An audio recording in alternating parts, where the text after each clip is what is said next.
At about 10 a.m., somewhere in Kharkiv Oblast, the Russian headquarters building was settling into its usual routine. Officers were drinking tea, some were checking Telegram, and while others were reviewing maps and schedules. Their radar screens were glowing quietly in the background, but no one was paying attention. Nothing unusual had happened all morning. What they didn't know was that 110 kilometers away, a Ukrainian Su-27 was rushing toward them at treetop level, carrying a weapon that had only one job: break this headquarters in half and end its role in the battle. So far, the mission has gone smoothly, but this would change in seconds. Without warning, a previously inactive Russian air defense radar switched on. A bright spike appeared on the Su-27's threat display. The cockpit exploded with alarms, flooding the pilot's headphones with high-pitched warnings. Something big had found him. The Su-27 banked left as the pilot shoved the throttle all the way forward. Both engines opened wide, pulling every bit of power from the twin AL-31F engines. The aircraft vibrated under the strain as it raced over the farmland. The threat screen showed the truth. An S-400 Gravestone radar had locked onto him from 320 kilometers away. Inside the S-400 command vehicle, the fire control system started tracking a new target, 412. The radar used more than 2,500 electronic modules to create a pencil-thin beam, one that didn't need to move physically. It painted the Su-27 through clouds, through humidity, through terrain scattering. The Russians didn't waste time. A long white missile, the 40N6, erupted from its launcher. At almost 8 meters tall, it wasn't just a weapon, but a warning shot from an entire country. In the time it takes to tie your shoes, that missile was already moving at Mach 13. But the missile wasn't chasing the aircraft. It was flying to a point the computer predicted the Su-27 would be in 90 seconds. This was proportional navigation, the same math used when a quarterback throws a pass to a running receiver. The missile didn't care where the jet was. It only cared where it was going. Meanwhile, inside the cockpit, the pilot watched his danger indicators shift from yellow to red. He pulled the Su-27 downward, heading for a river valley a few kilometers away. If he could reach it in time, the Earth's curve would block the S-40's view. At long ranges, even the strongest radars cannot see below the horizon. The missile lost its tracking certainty, but then it continued toward the predicted intercept point, guided not by direct sight, but by statistical calculation. The Su-27 dropped to 500 feet, then to 300, and then even lower, with trees rushing past so closely that the pilot felt he could almost touch them, while his stomach tightened as the engine strained under the pressure. The missile kept coming, and flying this low forced the engines to burn nearly 300 kilograms of fuel per minute, leaving him with less time to make it home. But he had no choice. The S-400 system began predicting his movements because it had data from previous missions, allowing it to estimate the altitude Ukrainian pilots usually climb to when releasing their weapons, meaning it wasn't just tracking him, it was anticipating him. Then a second threat appeared when another S-400 battery deeper inside Russian territory activated, not to track him directly, but to launch a pattern shot, a predictive strike based entirely on data from previous battles.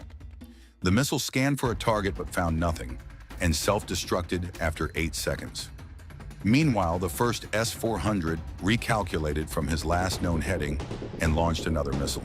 The pilot stayed extremely low, hugging the terrain like a shadow, feeling the pressure of the hills and watching his fuel gauge drop from 68% to 64%, which made him uneasy. Things became worse when avoiding the S-400's predicted intercept point moved him into the range of an S-300 battery only 80 kilometers away. This S-300 radar, known as the cheese grater, locked onto the signal from his radar altimeter, which meant the jet's own safety system had given away his location, and that was all the battery needed.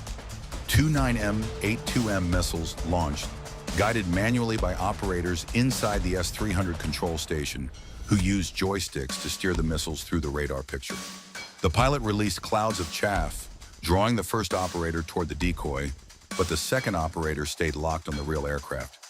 The pilot raced toward a low ridge, knowing that climbing too early would let the missile correct, and pulling too late would send him into the ground. At 300 meters, then 200, then 100, he finally pulled up hard. The jet groaned as the wings flexed, and the missile lost its tracking signal and slammed into the ridge in a huge fireball. The relief lasted only seconds because the climb exposed his position to every radar within 200 kilometers. 3 other S-300 batteries turned their radars toward him, and one fired 4 missiles at once, each programmed with a different intercept angle, targeting not where he was, but every possible path he could take.